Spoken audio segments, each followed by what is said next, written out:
is like arguably our best top laner in the league. So a lot for Kitano to live up to today. Yeah. If he can pick up a carry, start actually destroying Nili, then yeah, I'm here to talk about the conversation of them being a better top side. But for the time being, it needs to be proven. Yeah, as we are jumping into Champion Select, Verdant here on the blue side. Going to be banning away the Annie. I think that's smart. Harbo had great success on it both games in week 1 and hasn't been able to play it at all in week 2. Vanir, with a little bit... I need to sound the alarm. The red side bans are different. The red side bans are different. Okay, Verdant, they've picked up the slack. They've gone, what's happening? This isn't typical. We're supposed to get 3 bans. Why do we have to ban Nico? This should just be Zeri. Yeah, this is Zeri, right? Yes. Gooby, it's time! Come on, come on! Yes! Nobody could have seen this one coming. Oh my word. Banned in every game up until this point. As soon as it's left open, but like, yeah, of course we're going to pick it up for themselves. But for Vanir, this is a conscious choice to leave the Zeri up. This is a decision that you have opted into.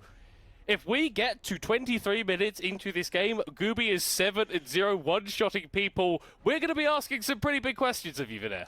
Yes. My first question is Blitzcrank.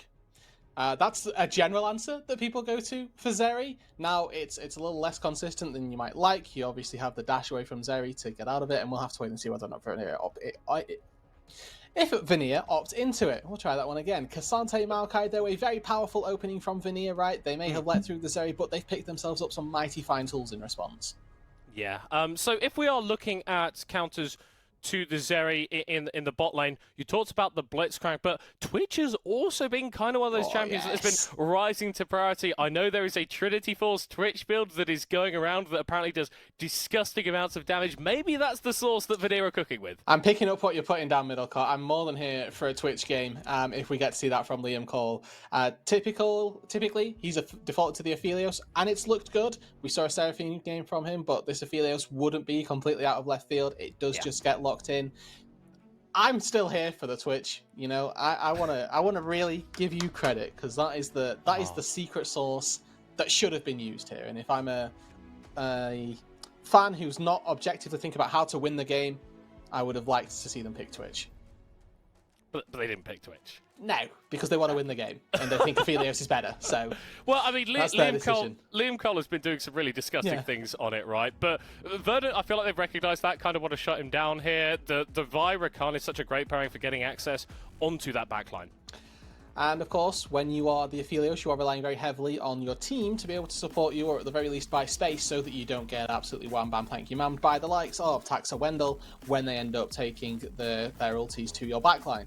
Now, second banning phase from Vanir here looks very good. They're banning away bad matchups for the Cassante. The Gwen is just premier, top tier, #1 must ban.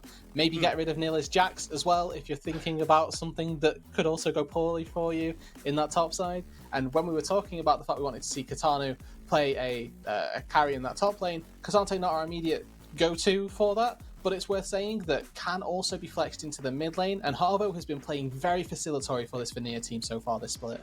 Yeah, we're seeing the damage coming out from the side lanes. Harbo is sort of the person getting things started, making it happen. But I just love this. You have to respect Nila's champion pool. Even though he hasn't been pulling out the carries, you still got to get rid of that Gwen, because like you said, great matchup into the Cassante, and I don't want to give Nile a good matchup into anything. Interesting to see Verdant banning away a couple of these hook-based supports coming out of the bot lane with the Nautilus and the Thresh taken off the board. You'll notice that Vanir banned every other enchanter that exists. So, Verdant, they're like, oh, well, I mean, we could double down. We could go Karma, we could go Soraka. They end up taking away some enchanters instead. I actually really like this Tahm Kench pick. This is a really powerful answer to a Vi in particular. It just acts as Xayah ult for anybody on the team. If your Tahm Kench is in range, that's the important caveat, because obviously if your Tahm Kench is in Narnia, then what good is an ulti going to do for you? So with this pickup of the Tahm Kench, they also have a fairly powerful 2 versus 2 in the laning phase as well. Tahm Kench's base stats actually quite high for trying to take these trades, so I'd expect to see Vanir, try and put down a bit of pressure in the early game. I don't know, Rudu. I look at Tahm Kench Ultimate, and every time I see it, I'm thinking, is it worth it? Because, yes, Liam Cole might be able to survive some dive, but he's going to come out covered in, like, Tom Kench spit and his little grace. It doesn't seem like just a how great gross. idea. Like, how ooey must that Just be? not enjoyable, really. Verdant here drafting possibly two of the most boring champions in existence. Did you watch Verdant last split? Hello? I mean, right, they were very good for them, but this is standard stuff. This is what I expect from them, right? Yeah. If you could blind a 5 versus 5 composition, this is exactly what Verdant would pick. And the funny thing is they get enemy champions to pick as well. It may not feel like they've got everything from their draft that they want, but honestly, I kind of think that they have. So Verdant here have got a lot of comfort. They have got all the tools to be able to take this game, and it is going to be up to Vanir to upset that expectation. They have also drafted themselves, I'm not going to say overwhelmingly standard, because that Tom Kench is a little bit atypical, but the rest of this composition, it also feels quite like we could have seen this in any sort of situation. There's nothing that's particularly unique about these compositions. There's nothing that's scarily wild either, so... And that worries me somewhat, because if Vanir are confident enough that they can beat the Zeri without necessarily having to pull out something weird, then it took it about a pretty strong team here. And I guess because of this enchant focus that they did do with that first phase of bans, you haven't necessarily got something as disgusting as a Yuumi Lulu or a Zeri Lulu pairing, right? That's true. And then obviously the Rakan has his own, quote, enchanter spells, right? You can shield your Zeri, and yes, that's a very good tool to keep the Zeri alive, but we're expecting this Wendell Rakan to be diving forward with Taxa, with Nilla, causing chaos for Liam Cole and Harbo. I like that they've picked themselves up a second carry as well in that mid lane, the Victor, something that we didn't particularly touch on, but very notorious mid lane matchup, the Victor versus the Azir, a tale as old as time. If we can plug and play a Corki into either of these then we're right back at home. So when you've got this Victor, you have that secondary carry. It's much like what we said in the second game of the day, where if you take down one of these carries, the second one is going to have to step up. Yeah, and it's also going to be providing a lot of zone control from Vanir. That gravity field, in conjunction with the existence of Maokai, means that if Vanir are able to get on objectives first, despite the dive that Verdant have, it's still going to be difficult for them to move forward. I do think this top lane is going to be difficult for Kitano. This is actually like that gauntlet of fire for seeing if he can match up with the best of the top laners that we've got in the NLC. He's been given a pretty difficult challenge in this first game. I think that Nal versus Cassante is going to go quite easily for Nili. If he dodges out on that Q3, more than happy to see this Nal run away with things. And we saw Nili in numerous NLC games in the previous season use this Gnar and use the ulti specifically to great effect, slamming teams into walls and turning team fights that had no right going Verdant's way. Yeah, I mean, there's a reason why we talk about him as being one of the best players in the region. But looking across the board here at what Taxa's going to be doing in the early stages, right? For Verdant here, I'm seeing scaling coming out of the mid lane and the ADC. Is his job to go into these lanes, try and get them a little bit further ahead? Or is he fine to just chill a little bit, try and use his impact in these skirmishes around mid-game? I think, once again, level 6 for Vi is going to be really powerful. You have got, when you hit 6 on Azir plus Vi, you're just going to kill mid lane over and over again. This is a really difficult lane for the Victor to play out post level 6. I would like to see Tax actually, like, full clear, find a gank timer after you've got up to, like, level 3, level 4. If you burn the Victor's flash, when you hit level 6, the gank plays itself. It is just all too easy to swoop in with a cease and desist, knock back with the Azir ulti, and you just kill the Victor. It is a very simple 2 versus 2 for them to play out, and that adds that element of priority on PPBat as well, to be in the right place at the right time to stop his top side, or to stop his midsection of the map from crumbling.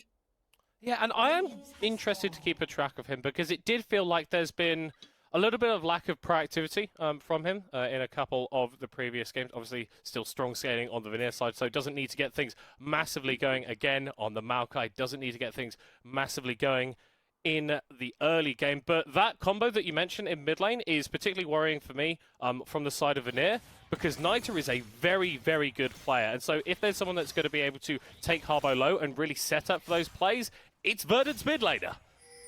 And I also quickly, because this is a little strange as well, want to touch on that Knight has opted lethal tempo on the Azir. Now, there was a change back in the, I'll say, beginning-ish of Season 13, where Riot said, please max W on Azir. It is better. And with the lethal tempo here as well, it adds a lot to the scaling and to the team fighting that Niter is going to have. It means that his laning phase is a little weaker. It's not something like the Electrocute, like a Comet, like an Airy, that you might see for a bit more pressure in the laning phase.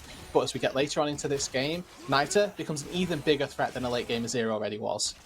I love this in the bot lane. A little bit of scrapping between mostly Wendell and Garfield there, just trying to gain advantage of the lane. Level 2, such an important spike, especially for a champion like Tankett. You can actually play a little bit more aggressive than you'd otherwise expect him to. Gooby going to be ignited and shot in the head a fair few times. That Q from Liam Cole hits. We are looking at first blood in the bot lane. Yeah, important dodge there from Gooby, and honestly, strange that we don't see them respect the level 2. Really saddened that they have to burn Ghost there and don't just say, okay, you got level 2, we should back away right now. It's fairly simple, rudimentary bot lane mechanics, and they get punished rightfully for it. Garfield burns the Ignite, and a massive lane lead now should be opened up for Vanir. Would have liked to have actually seen PP make his way down here on the spot side, skip a couple camps, and really punish the Zeri. Yeah, I mean, is already level 3 on the Maokai, so could opt to make that move there. But Gooby still has access to the flash, though, and we've seen a fair few bot lane dives today go awry, Rudu, so I wouldn't be surprised. This gank is too easy, though. If you just twisted advance, like you twisted advance, what's Gooby doing? He's flashing with the Maokai. Yeah, I think it's a missed opportunity from Vanir, honestly. I'm just going to, and that's my 2 cents. Yeah, well, I think Liam Cole, Garfield might be trying to set up something for themselves there as Gibby and Wendell just maintain the lane outside of their tower. Taxa has finished clearing all of his own jungle. He's making his way towards that topside Rift Skull. I'm happy that we're keeping our attention, though, down on this bot side of the map, because this wave pushing away from Verdant is actually devastating. Just as PP is finishing up his clear on this bot side, he may well be able to forego his recall to make sure that he can put a little bit more pressure down on this bot side. The wave is pushing out from Gooby and Wendell, so they have to do something to either force a crash against the 2v2 that they're losing, or just sort of sack a really bad base and then have a really awful lane for the remainder of the laning phase. PP turning up in mid lane. Having a little bit of a wander around. He sees the respawn is going to come through on those Raptors and he's going to head himself over. Niter spots out where the Maokai is and can't spend too long here. Taxa already taken that reset and is going to be able to rejoin, but PP gets out intact. And of course, with the bot lane finally pushing in, it means that there was a world where that collapse could have come through. And this is exactly what I was looking for from Taxa, right? You hit that level 4! Ooh, no vision in the Bosch, but is still able to interrupt the recall coming out from PP. And considering that he still hasn't taken his first reset, the longer that you can keep this Maokai on the map, the better for you for Verdant. I love these pings on the minimap as well. Taxa saying, you steal my Raptors? No, I steal yours. Immediately crosses through mid lane. Intent declared. Thank you very much, I'll take those. And he's got Nilla on that top side, forcing forward as well. He wants to stick around in this top side jungle. He's going to have every right to do so. Yeah, you can see the ward there placed just by that Krog camp from Nilla. So Verdant going to be having information on where PP is moving. And so you can see the level of control that this team is able to just exert in small scenarios. Despite the fact that goal at the top of the screen, basically even, you can already see Verdant trying to find these advantages in small ways. You can see Vanir just keeping, their self in check with Verdant through these early game. I'm quite happy that the bot lane obviously went quite well through the early stages. Gooby and Wendell were able to recover. They were able to force a good crash and managed to get a reset. Tier 2 boots early for Zeri, a necessity for the Zeri. Your Q cooldown scales off of your attack speed, and when you get those Berserker Greaves early on, it means that you can sort of play the game like you would for the remainder. It feels awful after just having... When you've played a Zeri game and you go back-to-back in solo queue, you go back to not having tier 2 boots, and you just feel so slow, so robotic almost. And those tier 2 boots really are such an upgrade. Yeah, you don't want to be sluggish on that champion at all. No. Movement speed, getting around the map as quickly as you can, getting around fights as quickly as you can. Your real modus operandi. Dragon has just spawned, and Vanir are having a few members cheating towards it. Garfield just here trying to ensure that Harbo can get this shove out without being punished. Yeah, I mean, we've got PP back there as well. They are putting a lot of effort into making sure that Harbo's crash is successful. We know that level 6 for Niter is that window where flashes are going to start to get burned if you're dashing aggressively in. Harbo has that flash ready. The job for Taxa was to try and burn that earlier on. It was spent recuperating a little bit. The early game was spent making sure that he got A, his full clear, and then B, traded off with those Raptors that we saw stolen away from PPBat. So there's a little bit of extra safety for this Victor. A gank at this juncture probably means a flash burn as opposed to first blood, but with the amount of pressure that they've been able to establish through the bot lane as well, there was a window for them to walk toward that dragon. Didn't end up starting it up, and you can see Wendell just sort of hovering now between mid lane and bot lane. And I think the win here for Vanir is that the lanes are all kind of doing fine, right? As much attention as Verdant have put towards this mid lane, Harbo, even on CS with Naito, Liam Cole, even with Gooby, and top lane is going fine as well. Vanir, you can't be complaining really, can you? Not at the minute. Their scaling is also solid. They've got Cassante for late game DPS. Yep, I said that and I meant it. They've got Liam Cole and Harbo also. Your more traditional carries to come through in the later stages of the game. Although they may now be in a little bit of trouble. Tax is here with level 6 and the wave is just a bit too far forward. Well, Wendell is here without level 6 and Rakan quite squishy, especially when Garfield is running this hail of blades on the Tarm cage. So if you get in range of him, he's going to be able to blow you up, auto you a bunch of times, get that stun, and it's so difficult for you to get out. Oh, Harbo. Engaged on in the mid lane, but PPBat is here to back him up, and Vanir, they read the play and they respond beautifully. First blood for Garfield, and Nitro has to get out of there. Harbo, the nerves of steel, has flashed the whole time, never once expends it, knows how valuable that summoner spell is going to be the more that Taxa looks toward this mid lane. And a really good move from the bot lane of Vanir. Now going to look to interrupt some recalls as well. Gooby is the important one. If Wendell gets back to base, it's not a big deal, but stopping this series timer definitely hurts. Great stuff for Vanir then, as PPBat is eventually going to be able to take down this dragon. Taking his sweet time with it, but again, this is something else in your back pocket. He doesn't do objectives quickly. It's not what the champion's for. No, and I'm just checking my Zeri timer here. Ooh, yep. Okay. So, Gooby, he's got himself a Sheen. Ooh, okay, hold on. Wendell. Has the flash. Has a lot of dashes. Is going to get eaten up, though. Vanir committing a lot to try and kill this Rakan. They're going to be successful. Gooby knocked up by Garfield, flashing away himself, popping the ghost too. And Vanir, the last minute or so, they put so much focus down into the spot lane, and it's really starting to pay dividends. I don't think that Liam Cole also attacked anybody there, and that's not a detriment to him. That's more so a credit to how much damage the Tom Kench Maokai duo is doing, because they killed Wendell, and they took Gooby to 30% HP. Now, I'm probably wrong. I'm pretty sure that Liam Cole probably weaved in one or two, but that's still a lot of damage. Well, I'd be surprised if he didn't, but he's only sat there on the one assist, so maybe not. PPBat able to go back and pick up this this new mythic. Name escaped me right now, Rudy, but I know it's very, very good on Maokai. Great stuff. You're welcome. I was gonna, you know what, you landed yourself there down the river. I was gonna throw you down it earlier with the component item of it, and I thought, you know what? No, I'll be nice. And then you threw yourself under the bus anyway. I saw it and I was like, do you know what? This is cool. It's a really high value item. It's really gold efficient, provides a lot of buffs for your team, helps enable the other damage to come up from these members of Vanir that are getting themselves into good positions. And I can remember all of that, rude dude. But I couldn't remember the damn name. No, they forgot to update the manual. It's okay. You'll get it in the next patch. Now, this Even Shroud, obviously, as you highlighted, it enables single target pick, and when there's a Zeri on the enemy team, that's good. Yeah, but this is not good. For PPBat, he's dead. Maybe Wendell's dead too. Let's see. Well, Chaos Storm is dropping down. Garfield is going to throw his tongue over the wall. Surely. Ops for reference, he should have not done it. That was correct for him to not int into 3 people right there. I'll give him credit where it's due, but it would have been funny. Would have been good content. Probably not what Vanir are playing for. Maybe would prefer the win as opposed to, you know, one caster favorite vote. That's about it. Yeah, and you know what? They're setting themselves up in a pretty good position to get that win, right? This is a very good early game coming out for themselves.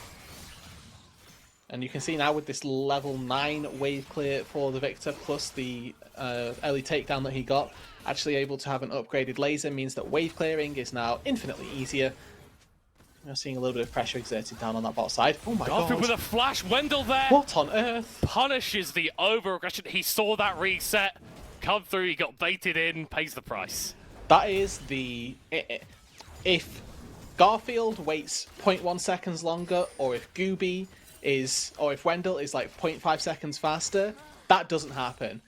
I already know that like if we toggle the vision and watch a replay, Garfield does that when it's a 1v2.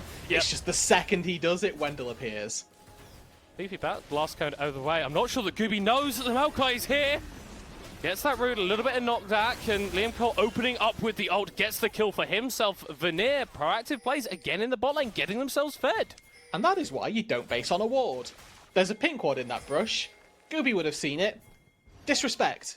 Really nice punish, though, from Vanir, stopping this Zeri scaling, not allowing her to get to this Trinity Force as soon as she might have liked. Now, Verdant, they are making a productive play on the flip side. They're taking out this probably full turret with this Herald and funneling a lot of gold into their top lane superstar.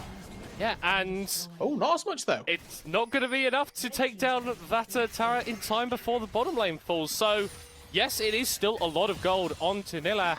But for the first time this split, I think he's going to have to really step up to overcome the bot lane differential that has emerged. And that's not a bad thing. That's definitely within the realms of possibility as well. We have seen Nilla overperform time and time again. Just might be the first time that he has to do it this season. Because as you mentioned, Middlecott, Liam Cole and Garfield had the better of this 2 versus 2. Gooby Wendell have not been able to perform as well as their counterparts. And there's a CS lead, there's a turret lead, there's an item disparity. Right now, if Vanir want to win, they move Liam Cole around the map. Ooh, Nita going very aggressive. Just looking for an ult back there onto Harbo. But I think kind of regardless of the result of this game, Rue, I'm hoping that what Vanir have shown in the bottom lane is going to inspire a few of our NLC teams. You don't just need to ban the Zeri on the red side. Oh, you're so wrong. You're so wrong. Well, I suppose this isn't really the point of the game where the Zeri gets properly scary. Kitano, having the camera on him for the first time in a while, and it's not going to be showing some particularly pleasant things. Has the all-out available. He's going to use it to try and take down Taxa, but not good enough damage at this stage. I like the theory there. There's a world where Kitano can use the wall actually to take Taxa to the Netherrealm and then end up trying to escape with the rest of his spells. Not quite able to find the distance on it. It's good positioning from Taxa and Nilla not to give that option over. Now, it did end up sacrificing a dragon. It's the second one of the game that goes the way of Vanir, and with our Mountain Drake on the board, the double tank line of PP Bat plus Kitano, gonna feel a little more obliged to head toward these Drake fights. Yeah, and whilst we have been talking very sort of highly of Vanir, the game is even. Yeah. Right, dude. It's not like Verdant haven't really been able to activate themselves. Nita now got that Leandri's Taxa here with a Black Cleaver to complement Nilla's Trinity Force as well. This top side in particular getting very, very strong for the team in green. And the reason that it's even is actually because this top side is ahead, right? There's a disparity on both sides of the map, just favoring different teams. Liam Cole is ways ahead of Gooby versus Kitano, who's actually quite far behind versus, or rather the whole top side, I suppose, for Vanir. PP Bat and Kitano are just behind versus Nilla and Taxa. That's the Coalfields Warhammer coming through, which gives me the little leverage to make that point stick. But you can see disparity between these items, maybe not a lot, but definitely enough for this Gnar to feel like he can maybe make a move into this bot side. And with Kitano forced into these really long lanes, him stepping up, it hurts. And at that point, the team that is going to end up winning is the team that is able to get their point of strength and point it against the enemy's weakness. Get that gold, get that advantage, and point it where your opponent isn't going to be able to stand strong against it. Both of these tier 1 turrets standing fairly strong, it's worth saying, and you can see that every single mid wave, the teams converge, they collapse, they give pressure to Liam and Gooby respectively, and they say, okay, we need to make sure that you farm this wave safely, and then we can move in and make our play on the map. They get about 20 seconds where they can make a play happen. Vanir's play this time is to opt into the Rift Herald. On the other side, Vanir, they're playing for a bot lane tier 1. Yeah, Verdant should be able to take that one down. I've been impressed with how many of these early objectives PP Bat has actually been able to pick up for himself. Taxa got that first Rift Herald, but the second looks like it's going to be going in favor of the Vanir jungler. Kitano needs to be careful here. Verdant could be setting up for a dive. Yeah, no, unfortunately Verdant, Vanir, went one wave too early for this Rift Herald play. They sort of sacrificed a bit too much from their bot side. It looked like Verdant were going to go for a play on that bot side. They've instead translated back to this mid lane and might be able to translate it into an attempt onto Liam Cole's life. Now, we haven't seen it come to fruition just yet, but remember, Garfield's ulti here, the Devour, very powerful at preventing dive. It's why this champion was picked. It's great into Nilla, it's great into Taxa, and it's great into Wendell when they try and dive on the Aphelios. Yeah, if you can keep this guy alive, then he's going to be able to put out so much damage. But the longer this game goes, the more I get concerned for Vanir, because Gooby, he's got one item here on the Zeri. The breakpoint... FF. I mean, the breakpoint seems to be 3 right now when this champion just turns into something that you can't contest at all. But you need to be building up a stronger lead before that, so she doesn't just get that 3-item core and wipe the next team fight. No, you're exactly right, and I think that one of the weakness, I will then say, of Zeri is that other ADCs spike sooner now. In Season 13, 2-item spikes are all the rage, because typically you go for your Noon Quiver item as your first one, and then second of all is your Mythic. It's exactly what we're seeing from Liam Cole here. He's opting into a Gale Force on 2, and he's got that Kraken Slayer also. When these 2 items hit, he does better than Gooby, pound to pound. Now, obviously, the slippery nature of a Zeri means that you can probably be a bit more active in a team fight. You can weave in and out a little bit easier than an Aphelios has nature or has typically been able to perform at. But that 3-item spike is the window. Yeah, and I guess this puts Vanir in a pretty decent position when you look at the Drakes, right? Because they're able to enforce a win condition against Verdant before it's likely that Gooby is going to be on that 3-item point. Mounted Drake spawning in 50 seconds. If Vanir pick that one up, then they've got a soul in 5 minutes. And it's a powerful soul as well. We touched on the 3 items for Zeri. None of them contain a Lord Dominic's Regard. So it means that cutting through these tanks does get a little bit more difficult, and if there's a Mountain Soul on top of that as well, certainly becomes more challenging for Gooby to have as much agency in these team fights as we'd expect for him to on that window. But for Verdant, they're the ones getting the first move towards this dragon, recognizing that Vanir already got a couple of them, and they don't want to give any more over. Kitano, I think 50% of his HP in damage. No, he does have TP as well, so he can go back to base if he wants full HP for this fight. The other option as well is to remember that he can just all out, and this is about the amount of HP that he have anyway. Yeah, Rift, we're going to get summoned in the mid lane. Vanir looking at Verdant, saying, if you want to take the Drake, we're going to take this tower. But Verdant don't seem too happy with that trade. Nilla is going to get caught out and is able to go Mega, knocks back one, PP back Wendell, trying to dive into the backline, but he's going to get caught by Kitano. It's Vanir finding the first 2 kills of their fight, and it's Verdant running for their lives. Gooby still able to fire out with the burst fires, but he's now going to get rooted by Lee and Cole. Shot in the head as well. Nita still in a relatively decent spot, but that's all that could be said for Verdant. Team fighting going very well for Vanir. They need to translate this into an objective, though. The Drake is live. That tier 1 turret is looking like it's going to be the point that Verdant stick around at. And with Taxa nearby, no objective is ever truly safe. The objective started up by Vanir, and they're going to have to do some legwork here because Gooby's still alive. But Nita, importantly, very healthy on this Azir. Oh, he's gone over into the pits. Taxa now there as well, but this is an outnumbered situation. The teleport is going to come through, but Taxa is already dead. No steals are going to be coming through from Verdant, but they're going to kill everyone else instead. Crucially, PP Bat able to take the Drake, but Harbo running for the hills on low mana. Wendell going past him over the wall to kill Garfield, but the Victor still alive, still running away, but gets hit by the tower shot to feed a double over to Nita. And I'm going to be perfectly honest, Rudude, I don't know who's happier with that. It's definitely Verdant. We've broached 20 minutes middle cut. They're going to head straight toward that Baron. They have Liandry's Anguish Azir.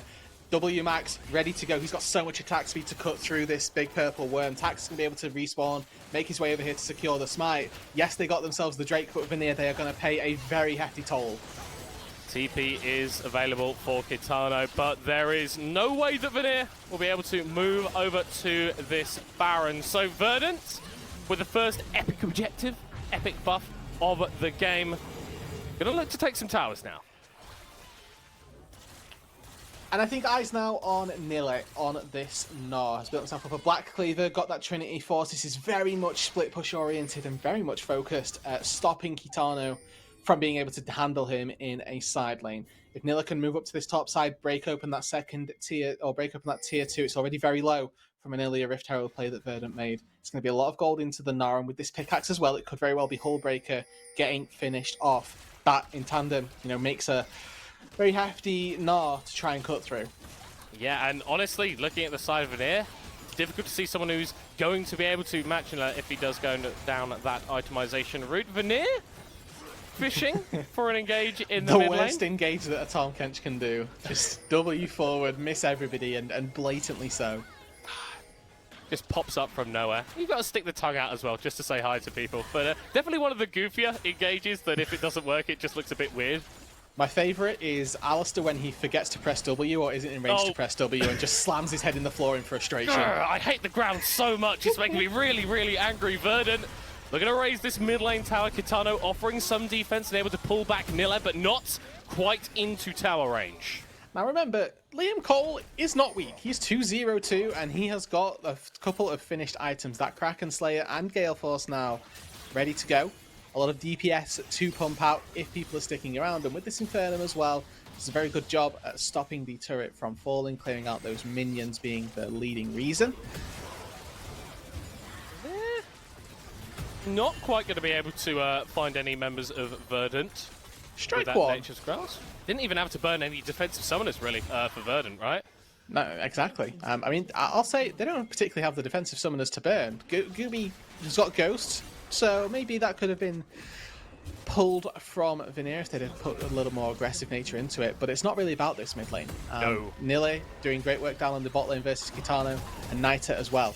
One level up over Harbo in the side lane that has been designated to him. The Rylix Crystal Scepter finished as well, keeping everybody even slower walking through those soldiers, potentially an extra auto attack to claim if they end up walking through. And they even managed to get the mid-tier 1. So this Baron for Verdant has been absolutely wonderful in terms of not just leveling up their economy, but pushing it to be very far ahead of Vanir's as well. Very efficient usage as the final few seconds of it are going to fall away. Haven't broken the base, but I believe, Rude Dude, that's a pretty damn good economy Baron that we've seen here. Did you make that one up yourself? That's a really good term. Ooh, I don't know. I think I'll let you use it a few times if you want, all right, bro? Okay, thank you. I appreciate that.